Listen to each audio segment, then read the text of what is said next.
Welcome to our podcast, where we dive into the world of elite summer ballet intensives in the U.S. for 2025. There's so much to unpack, from curriculum nuances to audition tips, and even the scholarship options available. Absolutely. It's an exciting landscape for young dancers, with programs at ABT, SAB, Boston Ballet, Joffrey Ballet, and more. Right. Let's kick things off with the overall structure. You see, these intensives are designed for different age ranges, mostly from early teens up to early 20s, although some even accommodate younger dancers. They offer rigorous training in classical ballet, modern, contemporary, and even jazz influences. Yeah, and what really stands out is the balance of intense technical training with performance opportunities. It's not just about perfecting the technique, but also about showcasing progress with final performances or open studio events. Exactly. Take the ABT Summer Intensives. They have a very compelling curriculum.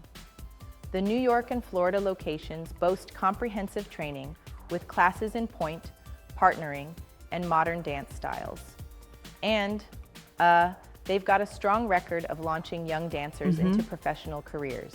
But what about the audition process? I mean, for these elite programs, the auditions are super rigorous, right? Indeed they are. For instance, the SAB summer course holds auditions every 2 weeks in January, with video submission options available. It's quite competitive since they only select the cream of the crop, dancers aged 12 to 18 who are ready for that next leap. Right. And the video audition guidelines seem pretty strict. They want you to follow the dress code meticulously. Get the right lighting. Show your best technique. It's like giving them a mini performance on your phone. Yes, and it's fascinating how these programs, like the She Summer course, ensure that students not only train intensively, but are also exposed to professional repertoires such as the New York City Ballet. And even the Balanchine technique gets a lot of focus. Now let's talk about housing and student life. Some intensives provide on-campus residences, right? Correct. Many programs, such as the Boston Ballet Summer Dance Program, offer fully supervised dorms. This living arrangement plays a huge role in creating a community atmosphere. Imagine living alongside your peers, training together, and then bonding over extracurricular activities like museum trips or group outings. It's like a complete immersion experience. I can see that fostering a sense of camaraderie and support would make those intense training hours more bearable. Exactly. And there's also a practical side. Those activity fees that many day students pay cover a lot. Performance participation, daily supervision, and even some arts and crafts sessions at programs like the Charlotte Ballet Summer Intensive. Speaking of Charlotte Ballet, their program seems to integrate academic activity with rigorous dance training. It's not just about studio work. There are arts and crafts, and even outings to museums. Yes, and that aspect really underscores the importance of a balanced experience. Not every dancer thrives on technical work alone. Some, especially younger dancers, benefit from creative breaks that stimulate both body and mind. I agree, but I do wonder, don't you think sometimes these extra activities might detract from the concentrated dance training? I mean, if you're aiming for a professional career, would you rather have more time in the studio rather than museums? That's a valid point. However, the idea is to create an environment that eases the stress of rigorous training. The extracurriculars provide a mental refresh that can actually enhance performance when you return to the studio. Interesting. So it's a trade-off. Intensity balanced by creative downtime. Exactly. And then there's the aspect of scholarships and financial aid. Many of the top intensives, like ABT's and Houston Ballets, provide merit-based scholarships to help talented dancers cover tuition, room, board, and sometimes even transportation. Indeed. It's really encouraging to see that there are financial supports out there, making these prestigious programs more accessible. For many families, that can be the difference between a dream and a missed opportunity. Absolutely. And it's not just about paying for the intensive. Dancers need to prepare for auditions carefully. And a lot of this information, like dress codes for men at the Charlotte Ballet Intensive, gets really detailed.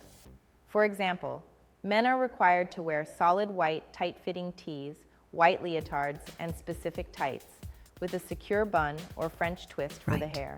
That level of detail in preparation really speaks to how serious these programs are about professionalism and presentation. Exactly, and it's part of training them to work in the professional world. The attention to every small detail ensures that when they step onto a stage, they're not just technically sound, but also visually disciplined.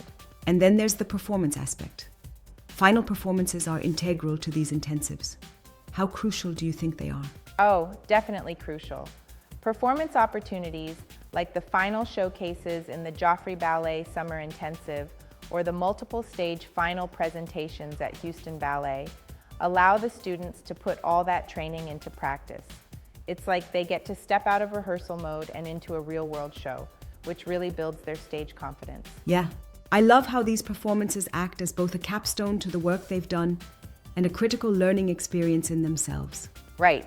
It's like finishing a marathon. You feel the exhaustion, but also the exhilaration and the satisfaction of a job well done.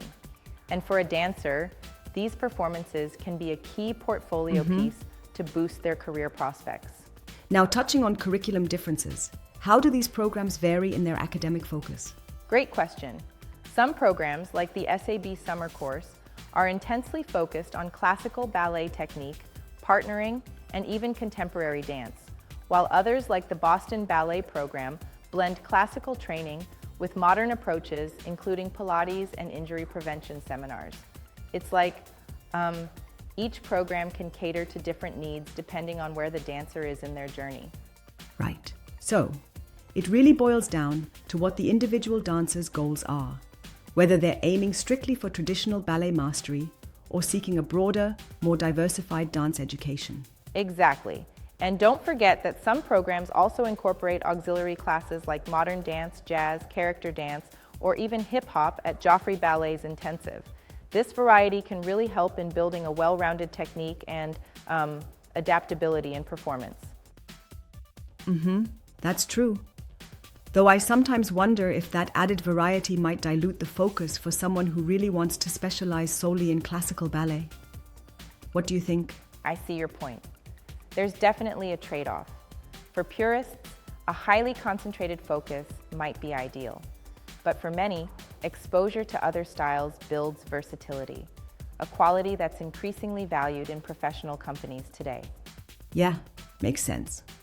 Now, what about the duration of these programs? They vary quite a bit, don't they? Yes, definitely. For instance, the ABT intensives can run anywhere from 3 to 5 weeks, while others like the SAB Summer Course hover around 5 weeks. This difference can suit different training needs and even scheduling constraints for students. It's like choosing between a sprint and a marathon depending on your goals and endurance. And that also impacts cost significantly. Tuition prices range widely.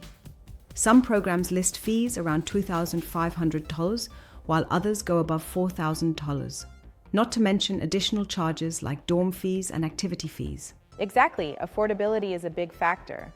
Families need to weigh the cost against the training quality and the potential long-term benefits for a dancer's career. And of course, the availability of scholarships and merit-based awards can really tip the scales.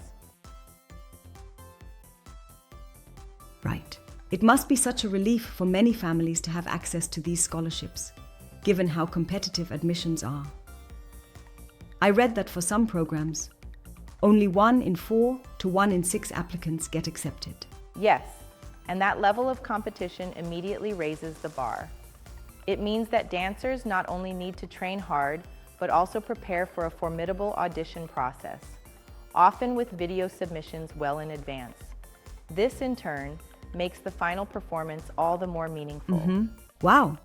The whole process, preparation, auditions, training, performance, really seems like a well-oiled machine designed to produce professionals. Precisely. These intensives are more than just summer programs. They're comprehensive engagements that shape a dancer's future, merging artistic expression with rigorous discipline. And that's what makes them so essential for aspiring ballet professionals in 2025 and beyond. Absolutely right. Thanks for unpacking all these intricate details.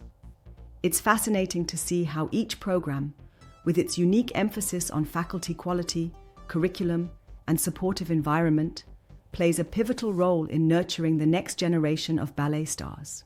My pleasure. For any young dancer or family considering these summer intensives, it's all about aligning the program's strengths with the dancer's ambitions and personal needs. The right environment can truly elevate a career. Truly inspiring. It's been a great chat about the opportunities on offer in the US summer ballet scene for 2025. Definitely. And to all our listeners, if you're dreaming of a ballet career, now's the time to research which program fits you best, prepare diligently for those auditions, and embrace the journey ahead. Here's to many great performances and bright futures on stage. Thanks for listening,